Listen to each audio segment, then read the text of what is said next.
La teoría de la espiral del silencio fue creada por Elizabeth Noel Newman. Nace después de la Segunda Guerra Mundial. Esta teoría estudia el comportamiento de las personas de acuerdo a la opinión pública y a los efectos de los medios.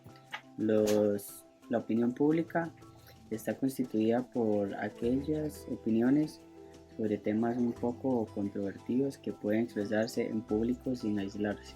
Para entender un poco esta teoría, un ejemplo podría ser en un grupo de personas tal vez que no esté de acuerdo con la opción de parejas homosexuales, pero tal vez sí esté de acuerdo. Entonces en este caso, al ver él que es la minoría de este grupo y piensa diferente, evalúa un poco la opinión de cada uno, y para no sentirse un poco aislado del grupo y sentirse rechazado, se trata de unir a la misma opinión de ellos. Poniendo un ejemplo un poco personal, fue para estas votaciones, en mi caso, pues cuando me reunía con mis amigos, la mayoría de veces debatíamos un poco lo de las elecciones, y bueno, en mi caso yo era el único que no pensaba lo mismo que mis amigos, y lo que pasaba era que yo me quedaba callado y pues no daba mi opinión sobre quién iba a votar o tal vez lo que pensaba. Me sentía por el mismo miedo de sentirme un poco excluido al no tener el mismo pensamiento que ellos. Hola, mi nombre es Rafael Ceaño y les explicaré la teoría del silencio en el deporte. Se da muchas veces cuando algunos programas deportivos, en generales de información de noticias, hablan más de fútbol y menos de otros deportes, y hay gente que por lo menos les gusta esos otros deportes y se quedan con una rabia de no estar informados al 100%. Por ejemplo, de que haya algún programa que informe más tiempo de fútbol y menos tiempo de otros deportes como gimnasia, ciclismo, atletismo, baloncesto o cualquier otro deporte, salvo que haya algún acontecimiento importante con algún atleta de, de cualquier deporte, menos el fútbol. Y la gente, como quiere estar informada al 100% bien, están muy enfadados porque no se sienten que no están al 100% informados, ya que un programa está dedicándole más tiempo al fútbol y menos a cualquier otro deporte. Bueno, y sí comentamos un poco acerca de la época dorada de la política en Costa Rica, en esa época en la que no existía el pluripartidismo como hoy en día, pues hallamos una Costa Rica con muchas familias fieles, creyentes, de que el partido con el que ellos iban, con el que ellos se identificaban, pues no importaba quién estuviera como candidato, no importaba quién estaba en el gabinete, no importaban las ideas tanto de gobierno, sino que, como comúnmente se les llama, ya estaban pues casados con ese partido, eran de hueso colorado, y ellos inculcaban pues a su familia, a sus hijos, a sus nietos, una tradición de pues votar lo que ellos creían que era lo más recomendable para la continuidad del país, que era lo mejor,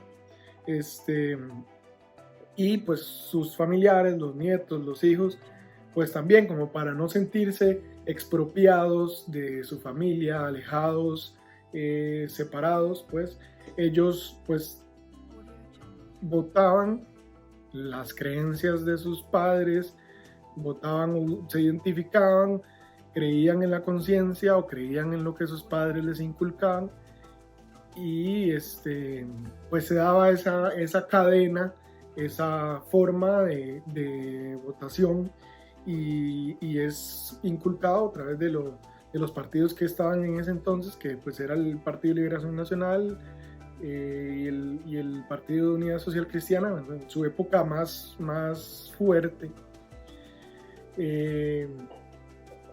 que como comentaba al principio no habían tantos partidos como hoy. Entonces las familias pues tradicionales se iban por el partido que ellos creían que era lo más recomendable y pues se casaban con esa idea, y también como para no sentirse alejados de la misma idea de lo que sus familiares, sus padres, sus abuelos les inculcaron. Muchas gracias.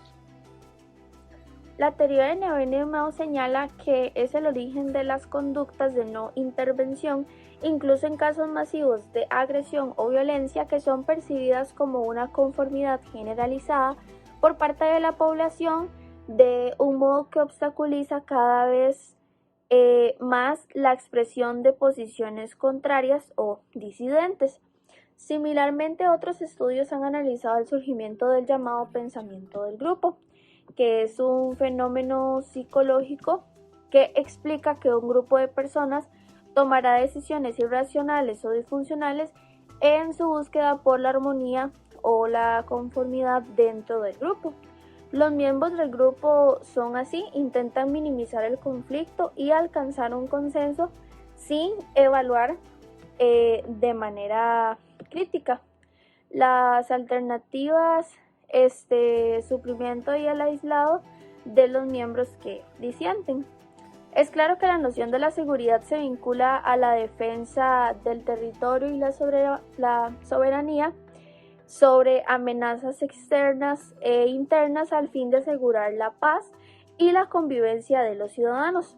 También esos expertos tienen conocimiento de que los vecinos del norte y el sur en Centroamérica. Otro ejemplo aplicado a la teoría de la espiral del silencio en Costa Rica sería bajo el contexto de los años 80, 90, incluso previamente, donde se contaba con una sociedad mucho más conservadora a la actual. Los medios de comunicación reflejaban justamente eso.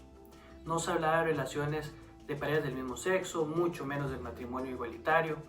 La legalización de drogas como la marihuana era algo muy lejano y tabú de hablar. A inicios de los años 90 vemos a medios de comunicación darle eco a noticias como que el ministro de Seguridad Pública, Antonio Álvarez de Santi, emite una directriz para evitar el ingreso de toda mujer sospechosa de ser lesbiana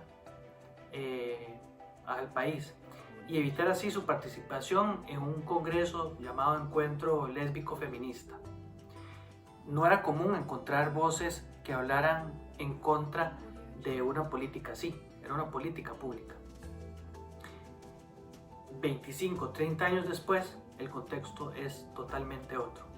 Los medios de comunicación han normalizado estos temas, haciéndolos más potables para la población, incluso llevando muchos medios de comunicación las banderas de esos diversos colectivos. El mismo político Álvarez de Santi, en campaña, de manera extraña y contradictoria, llegó a apoyar a la comunidad, a la población LGTBI, por momentos en la campaña. La espiral del silencio ahora se ve en diferente dirección. Ahora, el estar en contra de la apertura a la legalización de la marihuana o de la ya aprobada ley del matrimonio igualitario es no estar en la moda. Ahora surge como tema polarizante y vemos el caso en las pasadas elecciones donde un tema que fue tabú a finales de siglo ahora define una elección de manera contundente.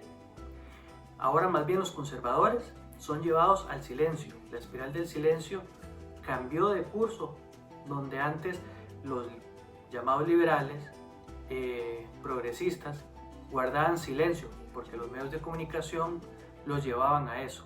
Hoy más bien los conservadores tienen que hacer sus propios medios, buscar otro tipo de figuras porque la mayoría, porque el colectivo va a favor de los temas llamados progresistas. Este es un muy buen ejemplo de cómo Costa Rica ha cambiado la dinámica de espiral del silencio.